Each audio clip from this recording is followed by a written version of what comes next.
Principal, Madame la députée d'Hochelaga-Maisonneuve.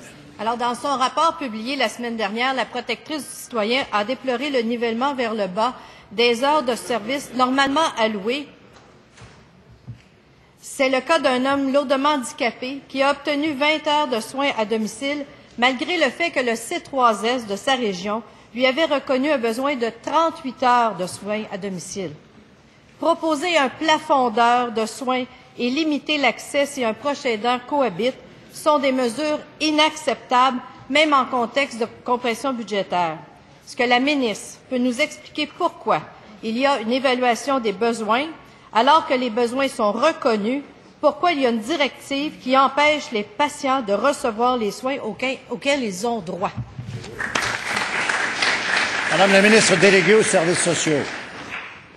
En fait, Monsieur le Président, le gouvernement du Québec, je le répète, je le redis, est carrément dédié aux personnes aidées et met en place, évidemment, les mesures nécessaires pour venir en appui aux personnes aînées, que ce soit à la maison ou encore en institution. Ça, c'est important de le rappeler. En ce qui a trait au soutien à domicile, Monsieur le Président, la protectrice du citoyen fait des recommandations, s'est penchée sur un certain nombre de cas. Évidemment, comme toujours, on regarde l'ensemble des recommandations qui sont faites et nous avons lu le rapport, bien entendu. Maintenant, c'est important de rappeler qu'au Québec, actuellement, ce sont près de 325 000 personnes qui reçoivent du soutien à domicile, Monsieur le Président, c'est pas rien.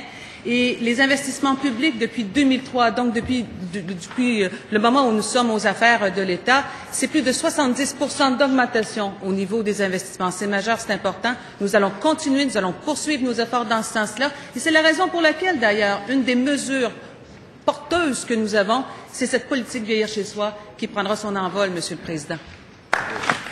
Première complémentaire, Madame la députée d'Hochelaga-Maisonneuve.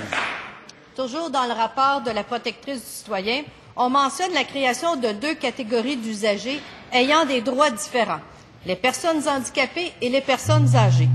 En effet, une personne handicapée a droit à un maximum de 21 heures de service par semaine, mais lorsque celle-ci devient âgée à 65 ans, 16 heures de service sont coupées à 10 heures semaine. Ça, Monsieur le Président, ça s'appelle de l'agisme. Est-ce que la ministre trouve normal que l'octroi des heures se fasse sur la base de l'âge plutôt? Madame la ministre responsable des aînés. S'il y a un dossier dans lequel je me bats depuis que je suis ministre responsable des aînés, c'est bien de combattre l'agisme. J'aimerais répéter dans cette Chambre que la chef de l'opposition en 2008 a mentionné que le Parti québécois avait promis à la fin des années 90 d'investir massivement dans les soins à domicile avec l'argent économisé à la suite des fermetures d'hôpitaux, mais qu'il avait finalement réorienté cet argent dans l'atteinte du déficit zéro. Est-ce que vous avez mis en place des carrefours de soutien aux proches aidants de 200 millions de dollars? Est-ce que vous avez mis en place un plan d'action pour combattre la maltraitance? Est-ce que vous avez mis en place des villes amies des aînés? Est-ce que vous avez mis en place des carrefours d'information pour les aînés?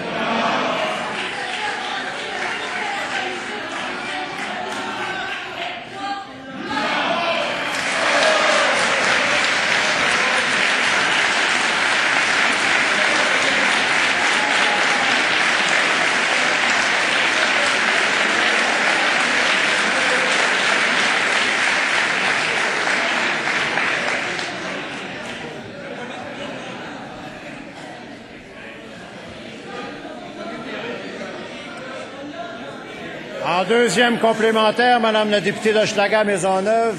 Et Madame la ministre, vous adresserez à la présidence la prochaine fois. Madame la députée d'Hochelaga-Maisonneuve. Je pense que ça leur a fait du bien, Monsieur le Président. Monsieur le Président, depuis qu'ils sont là, ce qu'ils ont fait, c'est qu'ils ont mis des clowns pour aider nos aînés.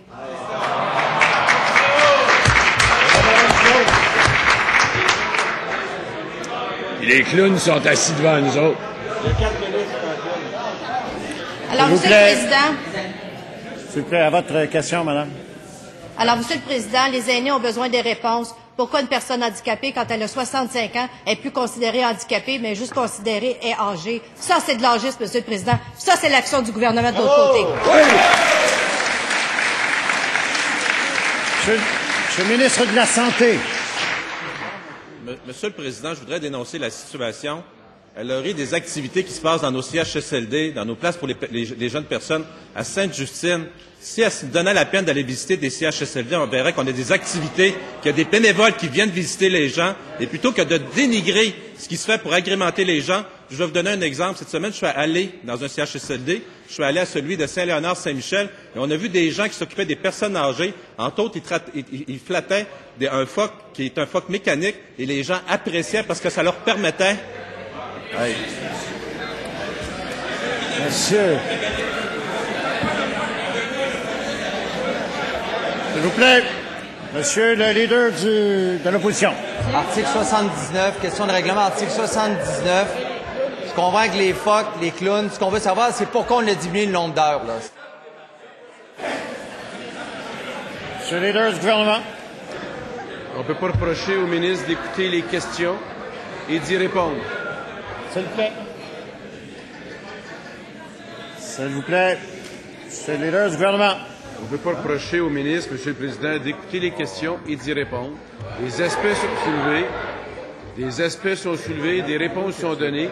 Alors permettez que les ministres répondent aux questions. S'ils veulent avoir une question plus courte, Monsieur le ministre, veuillez continuer, s'il vous plaît. Au revoir. Monsieur le Président, ce que je dénonce, c'est le manque d'humanisation du Parti québécois par rapport aux personnes âgées, parce qu'il rit des activités que les personnes ont besoin pour se divertir dans les CHSLD.